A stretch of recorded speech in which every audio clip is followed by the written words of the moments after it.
আমার ছেলেটা তার তো পরীক্ষা, সে আগেরবার এসএসসি পরীক্ষা দিবে ইনশাআল্লাহ, পাশাপাশি মাদ্রাসায় পড়ে, তাকে আমার সাব বলে দেওয়া আছে। এবং বাসায় আমার স্বামী স্ত্রী দুজনেই বলি, দেখো বাবা, খুব আহামরি ভালো কোনো ফলাফল আমাদের দরকার নেই।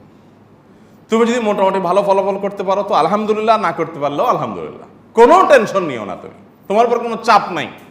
চাপ একটাই, তুমি 5 ওয়াক্ত নামাজ ওয়াক্ত মতো পড়ো, তুমি সব ভালো কাজগুলো ঠিকমতো করো, সকাল সন্ধ্যার দোয়াগুলো ঠিকমতো করো, প্রতিদিনে কোরআন তেলাওয়াতটা ঠিকমতো করো, তোমার যে গাইডলাইনগুলো আমরা দেই সেগুলো একটু মেনে চলো, পাশাপাশি তোমার পড়ালেখাটা তুমি ঠিক রাখো, পরীক্ষার আগে সিরিয়াসনেস সাথে চেষ্টা করো, পড়ালেখা করো।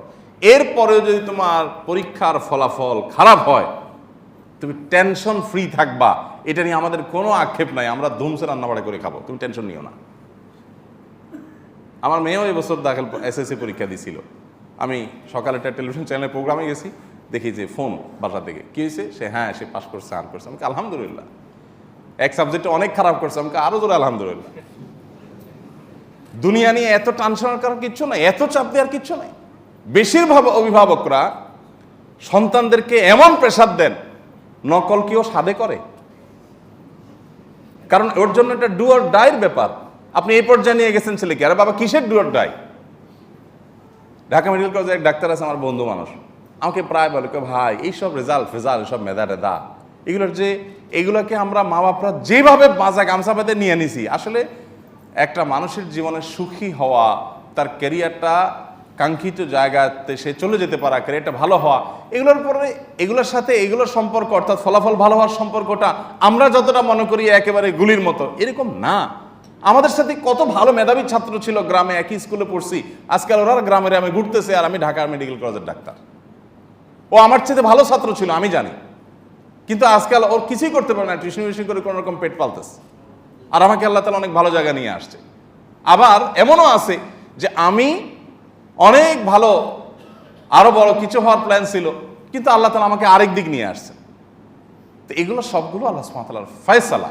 কিন্তু এর মানে এই না যে বান্দা আল্লাহর তাকদীরের পরে ফয়সালা দিয়ে হাত পা বেঁধে বসে থাকবে, তার পরিশ্রম সে করবে, কিন্তু দুনিয়া নিয়ে এত সিরিয়াস হওয়ার কিছু না যে না বাবা এবার ফেল করলে কিন্তু মানিজত থাকবে না। ওই যে বললাম ভাবের অভাব, সমস্যাটা কিন্তু ওখানে।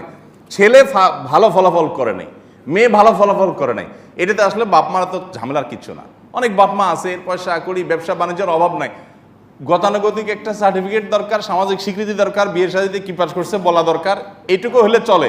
কিন্তু না, তারপরও তার ছেলের আপনার জিপিএ 5 পাইতে হবে, এটা পাইতে হবে, ওইটা পাইতে হবে। এগুলোর মূল কারণ হলো ভাব। কেন ভাব? কারণ পাশের ফ্ল্যাটের ভাবির ছেলেটাও পরীক্ষা দিছে, বুঝেন নাই? তো ও হয়তো ভালো ফলাফল করবে, তখন আমারটা যদি খারাপ করে মানুষ যদি থাকবো, ভাবিতে এসে ঠিক আছে জিজ্ঞেস করবো, বোন কি খবর আপনার ছেলের, তখন কি বলুন? এই যে ভাবের অভাব, আরেকজনের কাছে ভাব ধরতে গিয়ে আমার পোলাটারে গলা টিপে মেরে ফেলতেছে। কত ছেলে মেয়ে এই ফলাফল প্রকাশের পর আত্মহত্যা করে, প্রায় প্রতি বছরই এই নিউজগুলো আমরা পত্রপত্রিকায় দেখতে পাই। কেন হয় এগুলো? নির্মম বাস্তবতা হলো পরিবার থেকে ইম্যাচিওর ডিসিশন নেওয়া হয়, ইম্যাচিওর আপনার চিন্তাভাবনা লালন করা হয়, এবং এগুলো সন্তানের উপরে প্রয়োগ করা হয়, সন্তান সে নিতে পারে না। এই জন্য নিজের সন্তানকে সাপোর্ট দিতে হবে। এর মানে এই না যে সে উল্টাপাল্টা করছে, বন্ধু বান্ধবকে নিয়ে আড্ডা মারছে, আজে বাজে কাজে ব্যস্ত ছিল, পড়ালেখা করে নাই, তারপর আমি তাকে সাপোর্ট দিব, আমি সেটা বলি নাই।